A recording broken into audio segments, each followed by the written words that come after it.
اعوذ باللہ من الشیطان الرجیم بسم اللہ الرحمن الرحیم۔ کروڑوں درود نبی پاک صلی اللہ تعالیٰ علیہ وسلم کی ذات اقدس پر، نبی پاک صلی اللہ تعالیٰ علیہ وسلم کی آل پر، صحابہ کرام رضوان اللہ تعالیٰ علیہم کا اجمعین کی ذات اقدس پر۔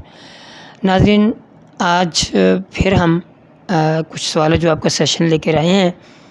پچھلی دفعہ محمد اجمل نے اپنا سوال کیا تھا اور جواب دیا تھا۔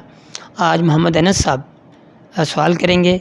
ہمارے یہ نئے اینکرز بہت مصروف ہیں، ان سے ہم نے اسپیشلی ٹائم لیا ہے اپنی پڑھائی میں سے، تو یہ سوال کریں گے تو ہم اس کا جواب دیتے ہیں۔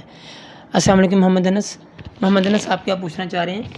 میں یہ پوچھنا چاہ رہا ہوں کہ جو خانہ کعبہ کی جو ہے ریاست ہے اور نیا پاکستان بنانا تھا عمران خان صاحب نے، وہ کہاں تک بن چکا ہے؟ انس صاحب نے یہ سوال پوچھا جی کہ مدینہ کی ریاست اور نیا پاکستان عمران خان صاحب جو بنانے آئے تھے وہ کہاں تک پہنچا ہے۔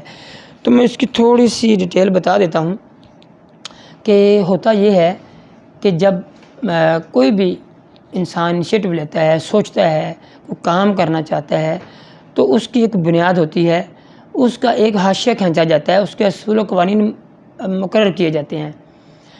تو عمران خان صاحب جب تشریف لائے، ان کی 22 سالہ ورکنگ تھی مدینہ کی ریاست بنانے کی، نیا پاکستان بنانے کی، تو وہ 3 سالوں میں نظر تو نہیں آئی، کیونکہ وہ جو بھی کیا انہوں نے وہیں پہ یو ٹرن بھی لیے، بہت سارے ابھی تک لے رہے ہیں۔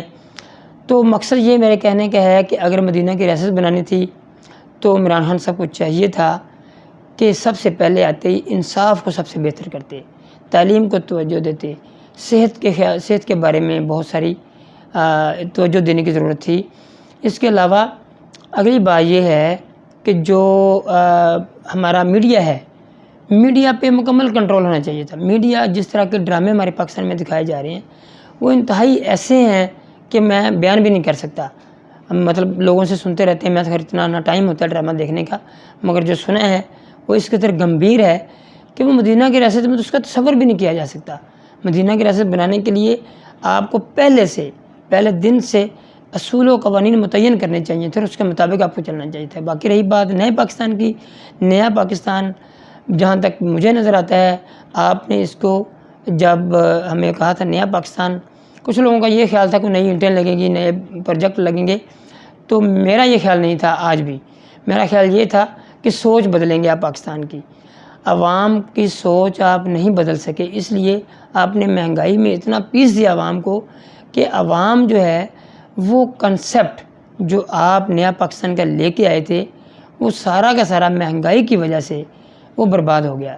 اور اگر ہم اس حوالے سے بھی دیکھیں تو عمران خان صاحب نے کوئی نیا پروجیکٹ، کوئی ایسی چیز، کوئی ایسا بڑا کام نہیں کیا پورے ملک میں، ڈیولپمنٹ میں ایک پیسہ جہاں تک میرا خیال ہے خرچ نہیں کیا، ایک اینٹ نہیں لگائی۔ تو ہم لہٰذا دونوں طرح سے ہی اگر ہم ڈیولپمنٹ کے حوالے سے نیا پاکستان دیکھیں یا اس کو کوئی لوگوں کی سوچ چینج کرنے کے حوالے سے دیکھیں تو ایسا کچھ نظر نہیں آ رہا کہ نیا پاکستان عمران خان صاحب 3 سالوں میں بنا سکے ہیں یا مدینہ کی ریاست کی طرف وہ قدم بڑھا سکے ہیں۔ اس لیے میں اس حوالے سے یہ کہوں گا کہ آنے والے 2 سالوں میں کیا ہوتا ہے یہ تو اللہ بہتر جانتا ہے، مگر پچھلے 3 سالوں میں 0 اچیومنٹ ہے۔ آپ کا بہت بہت شکریہ۔